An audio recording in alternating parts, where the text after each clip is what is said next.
Hello and welcome to another episode of Down the Badger Hole. I'm Drew. I'm Chandler. Good job. That sounds gross, but it's the way it is. Um, we had a very lengthy discussion before we started recording, which how it kind of goes lately, because like we don't see each other that often anymore. Yeah. We talked about child might go. That's cool. I'm excited. I'm excited. This seems pretty exciting. It is. Yeah, it's good. I'm excited to have a little run around. Alan's excited to have a cousin, I think. Hard to tell. He's too young to give a shit. He just turned a year old, and we're excited about that. Yeah. But yeah, I don't know. We have different microphones coming. Yo. Hopefully they're good. We'll find out. Because this shit is rough. Just being able to record on a phone with good quality will be better. Yeah. And then that way, even if I'm like, yo, I can't edit this week, you can. That's how it's going to be every week then. No. He acts like I'm fucking useless. No, you're not useless. What you act like? Full disclosure, I haven't uploaded an episode to Spotify for like... Okay, you little bitch ass Well, bitch. okay. To be fair, no. it's because I'm... He sits here and gives me so much shit. It's because I'm constantly waiting for them to be uploaded to YouTube to then rip them to then upload the video to Spotify. He gives me so much shit. He's like, oh, you don't know how to upload an episode on time, blah, blah, blah, And blah. by Spotify, it's like, bitch, I work 40 hours a week. Yeah. Which isn't that much now. I'm a parent, bro. You just wait. You just wait. Yeah, I'm still going to work 40 hours a fucking week. Yeah, and then you're going to work however many 80 hours a week. No, you're gonna work way more than that. It's a full-time job. I'm at 80 more hours a week. Yeah. No, honestly, in comparison, 40 hours isn't bad because I've been used to, for the last like 6 months, I've been used to working like 60 to 70 hour weeks. So, yeah, pretty nice. Been there, done that. Yeah. What I do now is way more rewarding. Believe that. I look like a douchebag. Yeah, I look like Doug in Exile. I don't know what that is. He's a way more popular YouTuber than we are. He designed Spaceworm Gym. Earthworm Gym. Not Spaceworm. I don't know what that is either. It's a video game from way the fuck before you were born. Speaking of games from way before you were born, I'm wearing a Sonic t-shirt. I know what that is. $5 at Hot Topic is what it was. Do we even have a Hot Topic? I'm sorry. No. Zoomies? No. Babe? What's that store in the mall? That's not Hot Topic, but is like a Hot Topic. That's the guy. Spence. Thank you. Fuck. We had to phone a friend on that one. This is gonna be a rough episode. How's your week? Good. We had Thanksgiving this week. Thanksgiving was yesterday and today. Happy for you guys, yeah. Happy Thanksgiving, everyone. I fucked up the stuffing. How do you do that? I think I added butter to it. Ew. No. Well, yeah, you're all like intolerant of other people's cultures and lactose. No, I don't know. I figured, yeah, it'll help it brown up and it'll like make it better. Maybe I just added too much water. I don't really know. I don't know, but it got gloopy. But you know what? It tasted fine. That's good. I made some dope ass sandwiches out of it. Take some stuffing sandwiches. That sounds no gross. No. You take turkey. Okay. Put that on there. Did you buy a whole turkey or just like a turkey breasts? Not even that. I use cold cuts. That's disgusting. That's what we did. So I made chicken the night before. Okay. And so I was already like, I'm birded out and like I'm gonna use processed lunch meat for Thanksgiving. Yeah, but shut up for a second, right? Because I made like 4 pounds of chicken, and turkey was expensive this year. It was like $2.68 a pound. Fucking where? Walmart. We got ours for 80 cents a pound. That's crazy. It was $13. That's crazy. The shit I was looking at was like $40 a bird. And it wasn't the butterball. Well, do you know all the shit that's going on? No. Oh shit, you haven't seen any of that. I hope it's too late for you now if you have, so I'm sorry. But if you ate Butterball turkeys, they released the day before Thanksgiving. A recall? Yeah. The company found footage of Butterball employees fucking turkeys. Dope! Yeah. That's cool. Yeah. I'll take some jizz with my giblets. That's disgusting. Yeah, that's You pretty gross. sick bastard. That's pretty gross.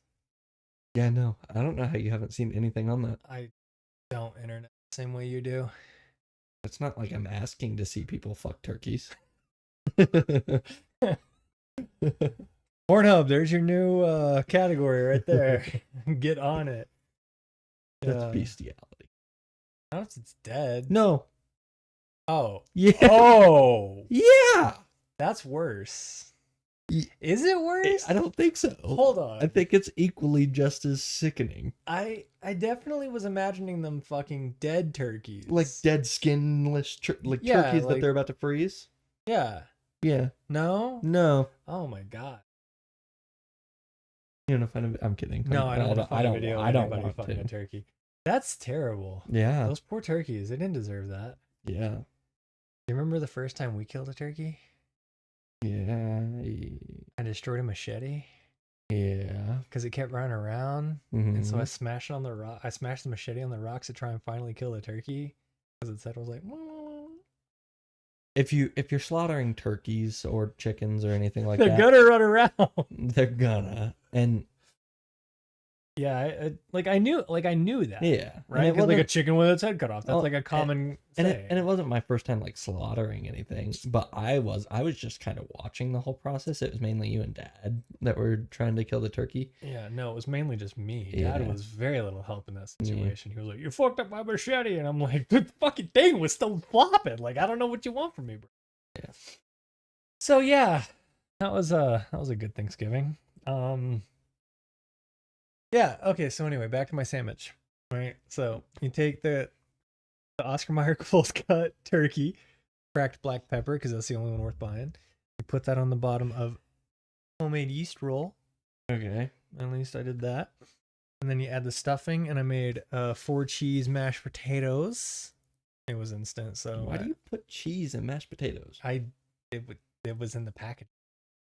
I think what we're learning here in this episode is that Drew is a sick fuck. I'm not the one fucking turkeys, so no, but you're eating cold cuts on Thanksgiving. Shut up. And putting cheese in instant mashed potatoes. Dude, I made all of our food in half an hour because I was coming off a fast and I had been up for like 6 hours already and I was fucking starving. Let Autumn sleep in and she woke up and I was like, great, I'm going to start lunch. I'm just going to do it. And ended my fast early because I was like, I need to eat or I'm going to die.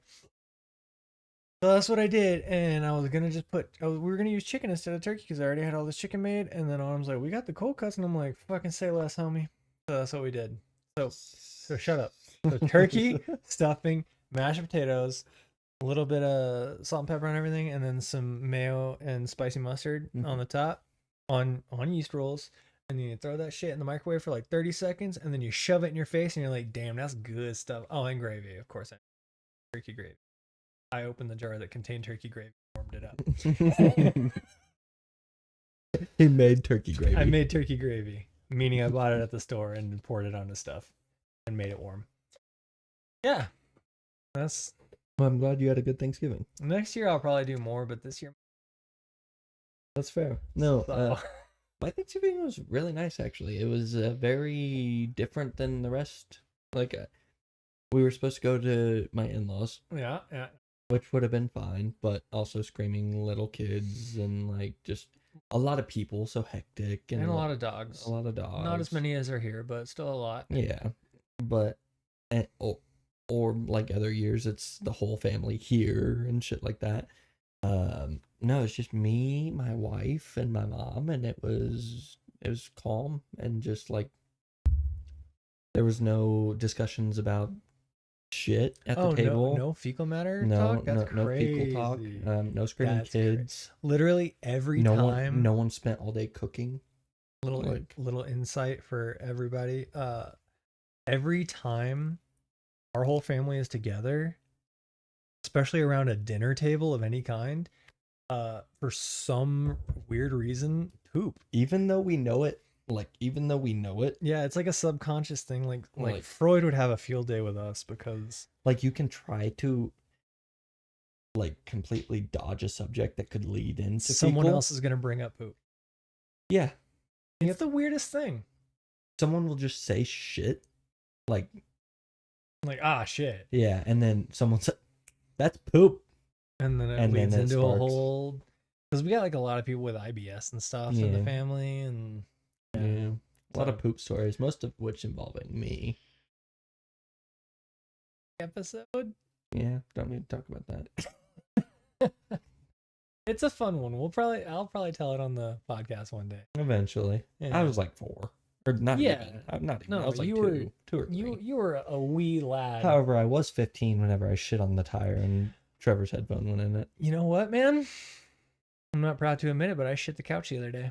That's really gross. Yeah. You're not that old yet. I know. Okay, so I've been fasting, which has been like... Which should make you shit. Shut up. You just put this on the internet. I know. This is insane. It's a funny story, so like I gotta tell it. Because the rest of this episode is gonna be pretty bleak. But when you end a fast and then you take nutrients into your body's like, great, I no longer have to store everything that's there, so poop happens. That's just the way it goes. It's like a metabolic response. Looks like Amberell over here. Anyway, look at your shadow. Yeah, I know. I know, it's all. Anyway, so Aylin was in desperate need of a nap, and I had just snacked on some birthday cake cream pies, which if you haven't tried the different flavor oatmeal cream pies by Little Debbie, I suggest you do that shit because the best one is the one you can't have. The peanut butter one? Yeah, that makes sense. The sugar cookie one kind of slaps like a lot, and then also the birthday cake. Like I like a regular oatmeal cream pie, but like I have a question. Uh-huh. This might be me being insensitive.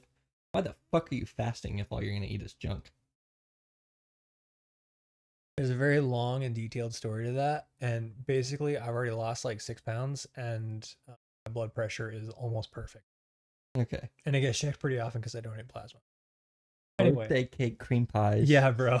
Cold cut turkey on Thanksgiving. I get to eat whatever I want. I just go like 18 hours, 3 days a week without eating. Fucking easy peasy, but I feel pretty good about it. Anyway, so I'd snacked and Aylin needed a nap, so I sit on, like, I grab a bottle and I kind of like jump backwards onto the couch with him, and like I've got him all nestled. And you know the saying, never trust a fart? Yeah, you fucking shouldn't, because they are lying bastards. And I was like, oh no. Like, you know how that's gonna look weird as shit their whole rest of the time, but that's fine. We're just both very far on the side. I was gonna say that, but then I was like, nah, we can't change it now. Anyway, so yeah, I shat my pants a little, and I was like, can't do anything about it right now because I gotta get this kid to sleep. So you just said, hold on. Like, I told him, I'm like, you've got 15 minutes until I'm getting up and doing laundry. And that's what I did. So this was like Thursday last week. And then we went to see Autumn at her last day at her previous job. And I told her, and then like we had an audience at that point and everybody found out. And yeah, she was like, well, did you clean the couch? And I'm like, I Cloroxed the fuck out of it. Really. So that's the day that I called you, and you were like, you always call me at the worst time. So that's why. You bitch ass bitch. Don't take your anger out on me. No, I was over it at that point. I had already been like, this is hilarious. Like, no, that's disgusting. I'm a grown man. You're not that old, and B, I don't care if there's a kid sleeping on me. You sat your you say that. I don't you give a say that fuck. now. I do not give a flying fuck. If I Yeah. shit my pants, I am immediately changing. You sick fuck. You Yeah. might as well be the butterball fuckers. That's a good gamer tag though. Butterball fuckers. Butterball fuckers. Yeah, so that's since we were talking about poop. Yeah, you're That's, gross. You're gross. And you just put that on the internet. that's Forever. fine. That's fine. I can be the guy that shit the couch. People have done way worse than that. At least you weren't like naked. No. That would have been way worse. Yeah. Yeah. I did wash the pants twice though. Or were they these pants? No. Okay. I'll never tell you what they were. Thank you. You should have just burned them or thrown them away. No, because I really like them. Enough to shit in them. And then let it marinate for 15 minutes. Dude, shit happens. Literally. No. Okay. You can't make those jokes. Yes, I can. No, you can't. It's a laugh or cry kind of world, and I'm choosing to laugh about it. All right. So, do you remember what we're talking about today? I've only told you like 5 times. Japanese. Not wrong. Okay. Unit 731. Or it was Indians in Project 711. Oh. Okay. It was the Japanese and Unit 731. Okay.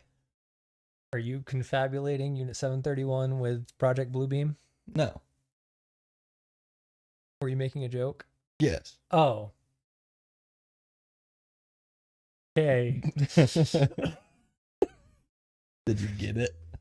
No, because I got it, but like. It was good. It was a good joke. Let us know in the comments down below. Was that a good joke? It was a good joke. All right. When most of us think of World War II, our brains conjure images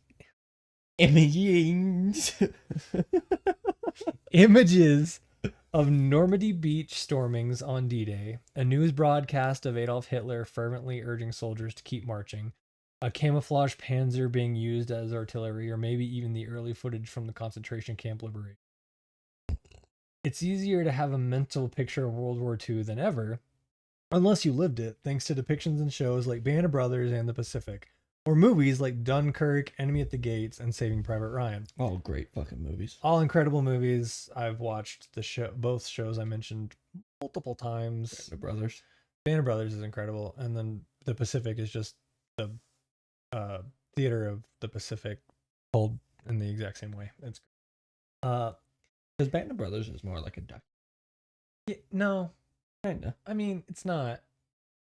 Kinda. It's a good show. It is a good show. Not important. Watch it then. Right. Yeah, you should definitely watch it. Spielberg directed it. Like, incredible. And we know that the Nazis did terrible things to those under their subjugation. Specifically, Joseph Mengele, the SS's top physician, nicknamed the Angel of Death. But what if I told you that one of the most horrifying wartime experiences in history remained a secret for decades? Today, we are uncovering the truth about Japan's Unit 731. After that, also my week was great. Thanks for asking. You're right, I didn't ask. Well, we talked about like Thanksgiving and stuff. I kind of figured that was it. But you also got like a work van and all sorts of cool shit. And then last week I like redid a bathroom. You did redo a bathroom and it looks incredible. I didn't do all of it by any means. I mean, you regrouted, you painted the cabinetry. You still got to fix the bathtub. Yeah, that's easy. And to be completely honest, Liz and Mom mainly painted. They just took cabinets off the walls. I mean, that's really the hard part. It was. Yeah, I know. Especially when they're only held into a stud by one screw. Yeah, people are fucking janky. Sorry, carry on. Duh. Unit 731 was a covert biological and chemical warfare research division of the Japanese Imperial Army during World War II. Okay. Operated from 1935 to 1945 in Harbin, China. Okay. It was led by General Shiro Ishii. He sounds scary. His name is Shiro Ishii. That's an anime villain if ever I've heard it. Yeah. For sure. Little background about the psychopath. General Shiro Ishii, born 1892, died 1959, was a Japanese microbiologist and an army medical officer who is most infamously known for his leadership of Unit 731. During the Second Sino-Japanese War, 1937 to 1945, and World War II. He was born June 25th in Chibayama, Chiba, Japan. He was educated at the Kyoto Imperial University Medical School in 1920 is when he started learning how to be a doctor fucked up in this. He gained early recognition for his innovative approach to microbiology and immunology. And he joined the Imperial Japanese Army as a military surgeon in 1921 and rose quickly through the ranks due to his expertise and ambition. Now, I'm not sure if that means that he was only in school for a year. Yeah, that's what that means. That's what it says here, but I doubt that. He graduated in 20. Yeah. Which means that's not, Yeah, so a year after he graduated, he was like, I'm going to join the army. So his role in Unit 731. Until the 1930s, Ishii became the head of Unit 731 based in Harbin, China, like I already said. The unit was disguised as a water purification bureau, but was actually engaged in horrific human experimentation. Under his command, Unit 731 conducted experiments on live prisoners referred to as logs by the staff. Victims included Chinese civilians, prisoners of war, and other individuals from occupied territories. Some of his notable activities include testing the effects of biological weapons like the plague, just, the plague, no big deal, anthrax, and cholera. Freezing and frostbite experiments to study the effects specifically on human tissue. Vivisection. Do you know what vivisection means? The dissection of living subjects without anesthesia. That's really cool. Yeah, it's super dope. How did he get people to do these? What do you mean? Like other medical professionals, or no? Like, how are you just kidnapping people and doing these things? They're prisoners of war and shit. Oh, they're prisoners. Yeah. Okay, that's still horrible. Yeah, it's like what the Nazis did at every internment camp, but way fucked up, way more fucked up. Or like what every like mental institution somehow in their time did their people. Man, I should do notes on the history of the lobotomy sometime, because that's bonkers. It is. Deliberate infection of prisoners with deadly diseases simply to study their progression. Such as like COVID-19. Not really. No, this is a little bit before COVID. And a lot worse than COVID. Couple of years. Yeah. Significantly worse. Like Ebola. Or like the plague. Fucking bubonic plague. Yeah. Yeah, bad shit. Shit you really don't want in your body. Much like the turkeys, I'm sure. All right. The post-war period. After Japan's defeat in World War II, Ishii and many of his subordinates were granted immunity from prosecution by the U.S. in exchange for their research data on biological warfare. So they didn't even have to get paper-clipped, which is like how we ended up with Werner von Braun. So like the U.S. found out about all that. Oh yeah. The U.S. viewed the findings as valuable for its own biological warfare programs during the early Cold War. So just, read into that what you will. Ishii avoided war crime trials and reportedly lived a quiet life in Japan, where he worked as a public health official and gave lectures on medicine. So he escaped completely unscathed from all the shit that I'm about to go into. And probably was paid decently. I mean, he was a doctor. So, fortunately, this psycho, in like a big way, he was literally a psychopath. He died of throat cancer on October 9th, 1959, in relative obscurity. Ishii's legacy is one of immense controversy and horror. His work represents one of the darkest chapters in modern history, highlighting the ethical violations that can arise when scientific research is conducted without regard for human dignity. Unit 731 remains a sensitive and often under-discussed topic in Japan, while China and other affected nations continue to demand acknowledgement and accountability for the atrocities committed. Okay, so now we're going to get into what this shit actually was. It was was established under the guise of the epidemic prevention, quote unquote, the epidemic prevention and water purification department, and it aimed to develop biological weapons for Japan's wartime efforts. General Shiro Ishii was a medical officer obsessed with germ warfare and testing its limits on humans. He was the main guy behind all of it. Everything that happened in 731, he signed off on. Sorry. Now we're going to get into the examples of experiments. Biological warfare testing, specifically deliberate infections. Prisoners were intentionally infected with diseases such as bubonic plague, cholera, anthrax, typhoid, and syphilis. Researchers observed the progression of symptoms and the effectiveness of the diseases as weapons. So basically, they were like, how can we weaponize super fucked up viruses and use them against our enemies? Or our own. Or our own, yeah. In some cases, infections were spread by deliberately exposing prisoners to infected animals or contaminated food and water. So can you imagine that if you're a fucking prisoner and they're like, here's your one like roll you get a day. Surprise, we rubbed it on a rat's asshole to give you bubonic plague. Just to see what the fuck it does to you. Yeah, no, that's fucking insane. And scary. Oh, the US government has done shit like this. Yeah. To American citizens. Yeah. Look up the Tuskegee experiment. Will change. And you can't tell me COVID-19 wasn't. Well, that's hotly debated, and we're definitely getting zero money from this one just because you said that. But yes. Facts. We're not getting money from any of them. Come at us, YouTube. All right. Plague flea bombs. Prisoners were used to test bombs filled with plague-infected fleas. These bombs were also dropped on Chinese villages to measure their potential for mass outbreaks.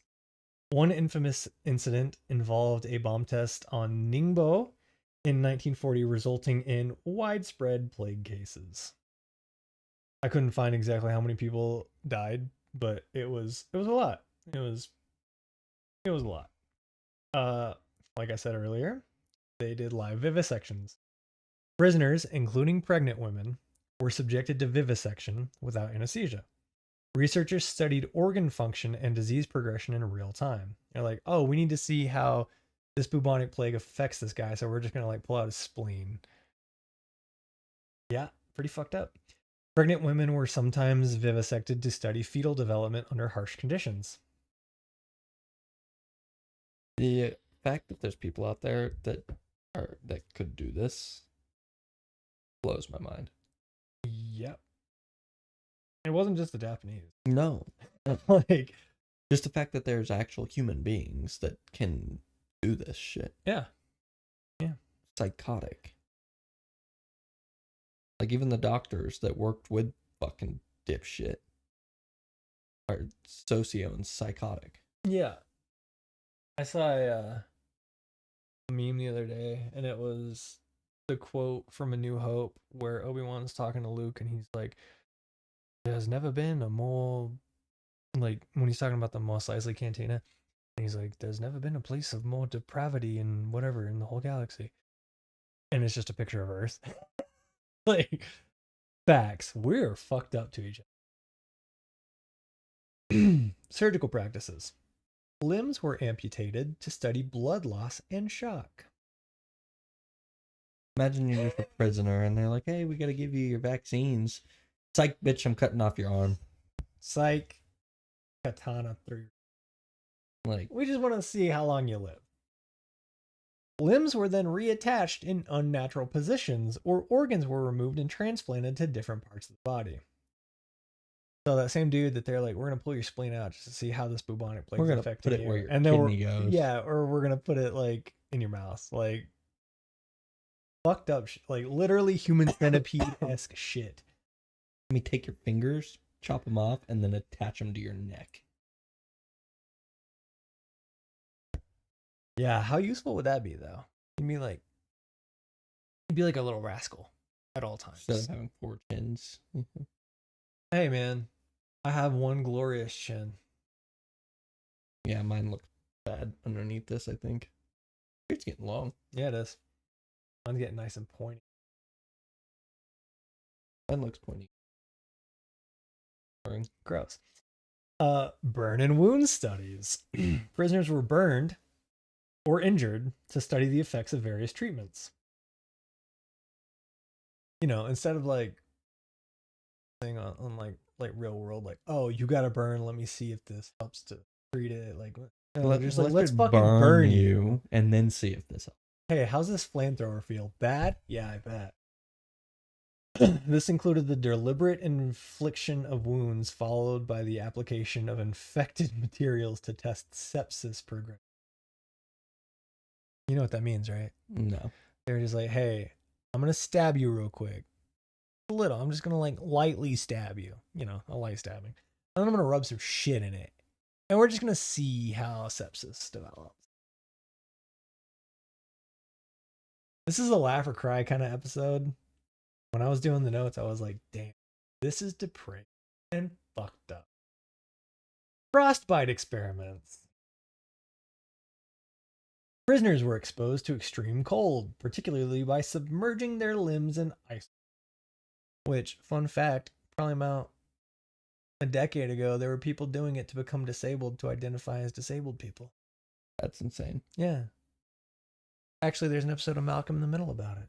Is there? Yeah, Reese wants to fight I think he wants to fight what's the kid in the wheelchair? I know who you're talking about. I don't remember his name. But yeah, Stevie. Stevie, you're right. Yeah, he wants to fight him, so he hangs out in an ice bath for like 20 hours and then his legs are all numb, and so he like pulls himself up and gets in a wheelchair. He's like, "All right, now I'm ready." That's funny. This is not.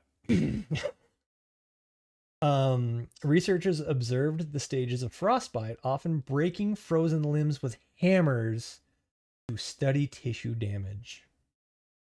These studies were intended to develop effective treatments for frostbite for soldiers on the battlefield. Weaponry testing on humans. Explosive devices. Prisoners were tied to stakes to test grenades, bombs, and flames. Researchers studied the effects of shrapnel, burns, and pressure injuries on human bodies.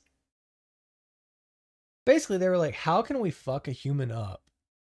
And just like see. Like, how can we like not kill them, but like really maim them? And then just like see what the fuck happens. Let's just cut their head off and see if it still talks after. We'll get there. I'm kidding. Not in this. I'm sure they did it. They probably did, but like everything about this was kind of hard to research. Because it was very tight-lipped up until recently, and there's still not a lot of like specifics, but we do get into it. Like chemical warfare agents. Prisoners were exposed to mustard gas, phosgene, and other chemical agents in sealed chambers. So basically the same thing the Nazis were doing. Effects on lungs, skin, and other organs were meticulously recorded. This next one's a little rough. Forced infections of STDs. Prisoners, including women, because obviously, were deliberately infected with syphilis and gonorrhea. Some were raped by infected soldiers to study sexual transmission and disease progression. Pregnancy and fetal studies. Pregnant women were often subjected to experiments involving miscarriages, forced abortions, or exposure to diseases to observe effects on. I hope all of these people died of very, very, very, very pain. I mean, the general died of throat cancer. Can't imagine that was fun. Deprivation and survival testing. Okay. Starvation and dehydration specifically. Prisoners were deprived of food and water to study the effects of study the limit human endurance. Yep, and the physiological effects of starvation. Pressure chambers and altitude studies. Prisoners were placed in pressure chambers to test the effects of high altitudes and decompression. So they're basically giving you the bends for the hell of it. Victims often died from ruptured organs, From what again? high altitudes, and decompression. So like going deep into the water and then coming up too fast. Yeah. Which I think the bends just kills you by like air bubbles developing in your blood. Yeah. Because you're Yeah. changing too much. Yeah, your shit can't write. Which has never made sense to me because you can go like 100 feet underwater and bends could affect you. Whereas you can fly on a fucking plane, dude. It's because underwater Water pressure is way different. more. Radiation testing, exposure to high levels of radiation to measure its impact on human tissues and organs. Guess they found that one out pretty straightforward. Get it? Yes. Okay. Tens of thousands of people were subjected to these experiments, with the vast majority killed either during the test or as a result of them. Because if you're freezing me and hitting my limbs with a hammer, I'm probably gonna Cutting my leg off and then sewing it back on backwards. Like, yeah. Any of that. Not a fun time. The data collected was used to develop biological and chemical weapons, some of which were deployed in China and other regions.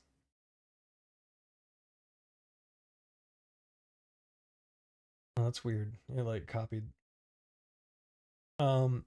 Impact on victims. Thousands died in excruciating pain, and those who survived bore lifelong scars. And so, yes. it's commonly considered that these brutal experiments led to many scientific discoveries about the limits of the human body. According to my research, that's not the case. I've heard for years and years and years and years and years that the reason that we know that the human body is X amount water is because of the experiments done. And that doesn't seem to be the case because again, none of this was uncovered. The discoveries, quote unquote, made by Unit 731 during its human experimentation programs were rooted in unethical and inhumane practices. While Unit 731 conducted significant research into the effects of diseases and extreme conditions on the human body, their findings are marred by the severe suffering inflicted on their victims. And then it kind of copied myself again. Weird. What happened? After World War II, the United States granted immunity to members of the immunity to many members of Unit 731 in exchange for their research data. But they didn't have to come here like we did with Germans. Some argue that the research provided insights into disease behavior, but that's disease behavior and trauma, but that remains controversial. Again, not the case. Yeah. Ethical scientists and historians question whether any true advancements, quote unquote, can come from research rooted in such extreme human sufferings. While Unit 731 may have produced raw data on human physiology, disease, and trauma, the methods used were unequivocally unethical. Modern medicine and science categorically reject any findings, quote unquote, obtained through torture or inhumane practices. These atrocities serve as a grim reminder of the importance of ethical guidelines and research, such as the Nuremberg Code, which was developed after the war to prevent basically this exact thing. Yeah. But we know that that's not necessarily the case because we still use enhanced interrogation techniques. Yeah. Which have been psychologically proven to, I say we, not like personally, but like the government, probably every government across the world. If you're waterboarding someone, they're just going to tell you whatever you want to hear to make the fact unless they're absolutely trained not like right. But yeah, they're 9 times like if you're convincing my brain that I'm drowning to death like 100 times, I'm gonna say whatever I can to make that stop. Period. Or like pulling teeth out and pulling fucking fingernails off, like just inflicting copious amounts of pain to the point where you think you will die. Yeah. No, exactly. You're gonna not have a good time. again, unless you are lab ratted into never saying a word, which is like very common, especially in the industry where people do get tortured. Well, I think, I don't know. Even like in the days of MK Ultra and like serious depths of mind control that our government did attempt, I don't think that you could convince someone like you. It would just be like, we're just gonna kill you so you don't talk. Yeah. That's way easier. Is one bullet vice, however many man hours it takes to develop such techniques and that. Unit 731 was dismantled in 1945 as Japan faced defeat in World War II. And that whole thing, because Emperor Shiroshito was like gonna ever surrender, and his generals were like, if you don't, they're gonna bomb us again, and we're all gonna die. And it was like, it basically was a military coup that allowed Japan to surrender. Researchers destroyed evidence, but some documents and testimonies survived. We'll get into some of the testimonies now. Hideo Shimizu's account. Hideo Shimizu, at 14 years old, was assigned to Unit 731 in 1945. Oh, wait, so he graduated college? This is a different person. Oh, okay. He was tasked with collecting bones from prisoners who had been burned after a lethal experiment. Shimizu described the gruesome scene of retrieving charred remains from a pit, a memory that haunted him for decades. His decision to speak out was driven by a desire to confront historical denial and ensure that future generations understood the atrocities committed.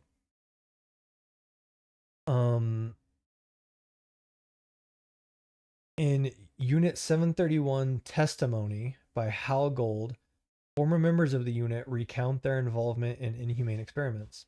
One account details the deliberate infection of prisoners with diseases like plague and cholera to study their effects. Another describes vivisections performed without anesthesia to observe organ function.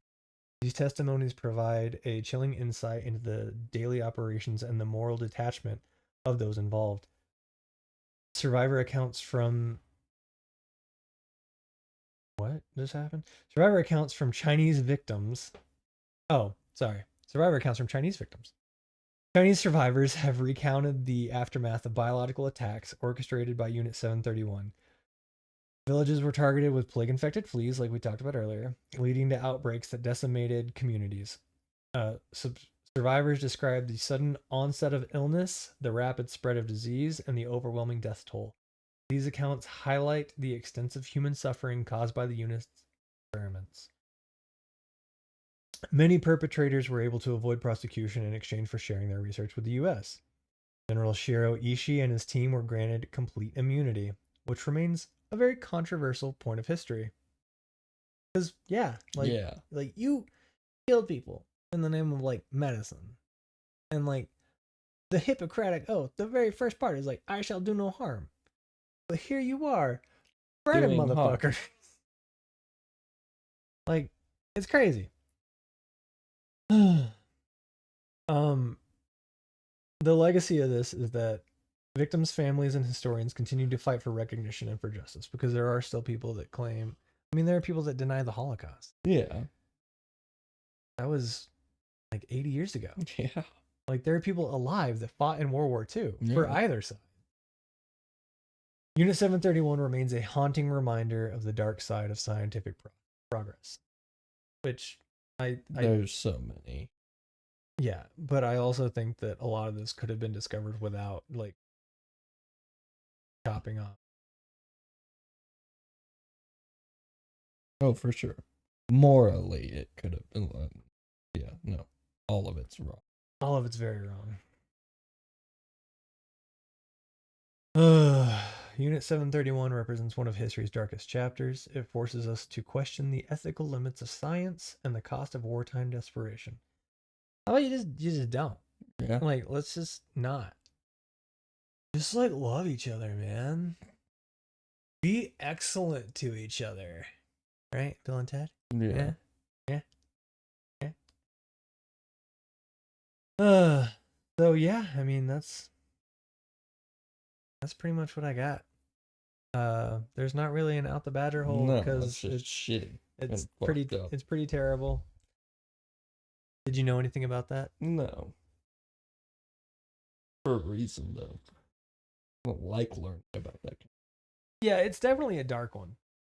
And the only reason that it's in the realm of like conspiracy is that there are people,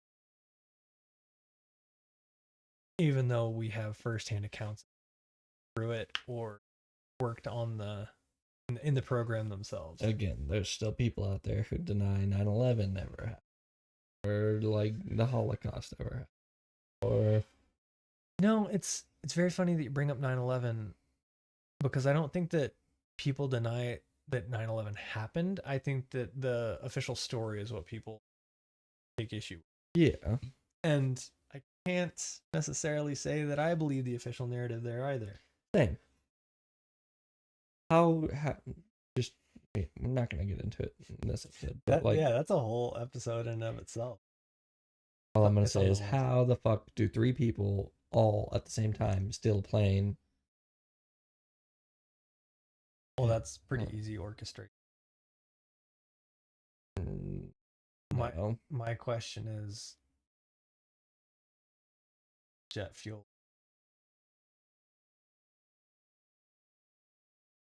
That too. They say it was the elevator shaft, but then basement, like, I don't know, very weird. Doesn't make sense. It's all fucking weird. But that's a whole. They just needed a reason to kill Osama. I think they just needed a reason to invade Iraq. Yeah, that's what I'm saying. To be able to Kill Osama. No, to be able to take the oil. Yeah, that too. That and Dick Cheney. Rich. He was the VP of Halliburton at the time. Mm-hmm. One of the biggest contractors in the world, both for military and industrial. So yeah, I mean, it is what it is. Don't believe what you're told. Question everything. Well, the amount of shit that they just don't teach. Like, as a history teacher, I would teach this kind of shit. I would teach shit that is like, I know you can't. I got into it once with a history teacher. Because they were confabulating history. They were just regurgitating history out of the book. And like, when you do that, you never present an opposing side because history is written by the victors. Which, as a teacher, you shouldn't. I think that that's the issue with teachers now. Even if you disagree with, for example, how Japan surrendered in World War I or World War II because they really didn't want to. It was a coup that happened, Yeah. and like, people should know that kind of thing. I'm not gonna get into what he was specifically saying, but not invite to act as a substitute paraprofessional anymore. I believe that. Yeah. But yeah, history's crazy. My first podcast. Which is why I like to do quasi deep dives into this kind of stuff. I just don't like that kind of stuff. Yeah, it's vile and despicable. Terrible. It's just like, the world's already bad enough. We don't need more We don't need negativity. help. Yeah. I like to think of myself as a pretty positive. Sometimes hearing shit like this, it's just yeah. Not been working on notes. I was like, Yeah. and like, I didn't even add everything that I Ooh. overtly like graphic and it's not okay. Yeah. So I doctored it down. Well, I appreciate that. Yeah, you're welcome. You're welcome. Yeah, hopefully next episode we have microphones. That would be nice. That would be real nice. And just can sit on a couch with a better camera and better mics. Oh. And talk about something less dark. Oh, don't worry. The next one will be 9/11, so I'm kidding. That's not going to be our next episode. I mean, 9/11's dark, but it's not like that. But I mean, it would also be mostly the conspiracies around Yeah. 9/11 and like why shit doesn't seem We to could just really... do an episode where we talk about the most famous conspiracies and get opinion, like give each other's opinions on the conspiracies. Yeah, but then that kind of limits us from doing those. That's not true. You can do a short rendering of all of the conspiracies, and then if people in the comments are like, "Hey, let's talk about this one," All right. you know. So this is our like running list Let me see this. of episode topics. Let me see this. Why don't you go ahead and read some out, and then we'll see if the people watching this would like to leave us a comment with what they would like to hear about. Because Okay, well, we've already done Mel's Hole, Nikola Tesla. yeah, if they've got a dot next to them. Okay. The Bay of Pigs. That's a good one. The CIA drug trade, which we've essentially already done because the war on drugs is like No. I could do a very deep dive into MK Ultra, how that happened. MK Ultra is the crazy. Knights Templar, 9/11, the American Revolutionary War, taxes. It's theft. Yeah. But like there's a whole thing of like how that developed. Where John Tidor, Tidor, Las Vegas shooting. Which one? the one at the country concert where just fucking disappeared, left what 120 goals behind, Yeah, or something. Even there were shots from multiple angles, and that one's fucking crazy because you never like as shooters, right? Not that kind of shooter, but like as people who I've shot competitively, you've shot like there's never like 3 rifles, shitloads of mags, you're fine. Why do you need duffel bags and suitcases to commit a crime like that? Doesn't make sense. Nothing about that case makes The Boston Marathon bombing, is that the one that was in like 2013? Yeah, That's a good one too. Waco and the Branch Davidians. That's pretty good too. JFK, Fucking gold. the Titanic, Yeah, COVID-19, yeah, that's a good one. Unit 731, I haven't put a dot next to it yet. Ed Gein, Gabby Petito. So these are like they're in. So it's like weird, just otherworldly shit. Conspiracy theories, true crime, and then like Sarah Winchester's wacky paranormal stuff. The Winchester House is. I know quite a bit about that. There's been so much done on it though, which is why I'm not like Slenderman. Slenderman? Yeah. Sounds like a Jewish accountant. My name is the Queen Mary. Also a lot done on it, but pretty cool. Funny story about the Queen Mary. My prom was actually held on the Queen Mary. I didn't go. Ghost ships. Ghost ships. The real thing. There's a lot of them too. Bermuda Triangle. Some stuff has come out fairly recently that makes me question a lot about. I saw something yesterday on the Bermuda Triangle. About there being like a hole inside, like the fall that's in the Bermuda.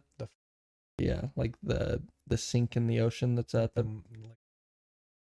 I don't think that's in the Bermuda. No, not that. But there's a divot in the ocean in the Bermuda Triangle. Okay. And what? No, go ahead. What were you gonna say? Did you hear anything about the Manchester airport stuff? Holy fuck! We'll probably talk about this a little bit more next time because But the day before Thanksgiving, there was like a UAP, a couple of UAPs, and great video evidence, great photographic evidence, and it like one of them came down and hovered above the ground. It's this fucking sphere. I think I saw something about that, but it didn't look real. No, it's real. Okay. But there's a sphere just like hovering over the ground. It's like 6 inches off the ground. great fucking crystal clear picture quality of it and shit. And apparently when like the airport crew was like, what the fuck's going on? And they get up to this thing, they get within like 10 feet or probably 10 meters. So like, thing fucking shoots up into the sky and hovers there for like, damn. And they were like, what the fuck? There's a lot of recent UAP activity that got me thinking either the aliens are here or they're stepping something up or Blue Beam is like right on the horizon. It's getting crazy out there. And then there's Nessie, the evolution of human consciousness. Mothman, disappearance of Dublin, Wisconsin. Is that a town in Wisconsin? It's a whole ass town that just went poof. What show was I just watching? That was like a thing in Jericho? No. That's a good show. I don't even remember what it was. Yeah, no, these last ones are my kind of jam. I know. You're more into like the paranormal type stuff. And there's already been so much shit on Ted Bundy and Jeffrey Dahmer. Yeah, well, I was compiling. It's a long list. Everything he read out is not even a quarter of it. But if I read anything off that you guys are like, oh yeah, that sounds interesting. I mean, we could do like cryptids around the world. I know that we said that we needed to do something Australian, and like the drop bear is cool.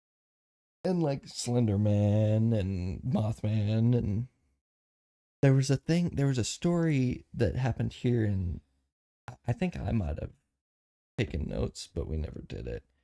There's a story about a missing girl in Yellowstone that like went in like the 80s or 90s. Oh. Okay. That's not the one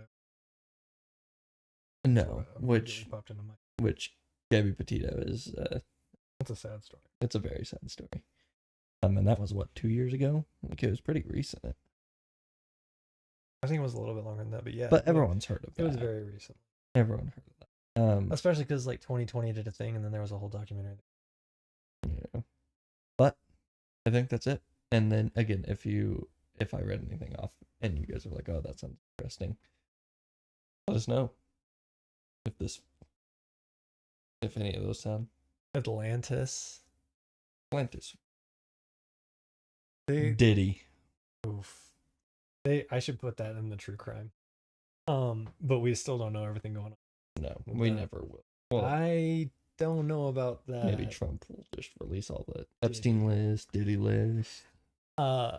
There's pretty convincing evidence. I mean, every like decade there's convincing evidence about the fact that they this, but there's some shit that's come out real recently that's like that sounds exactly. I don't remember exactly where it was, but it sounds exactly like Plato described it, with concentric rings and everything else. There's a dog. Don't just roll. Oh, all right. Well, I think that's it for us. Contact info's gonna be below, right? You still, yeah. Sometimes. Great. If not, it's in another episode. You can find it. Shouldn't be that hard. But yeah, we're just a couple clicks away. Shoot us stuff and things. And we will see you guys either next week or the week. We're out. Peace.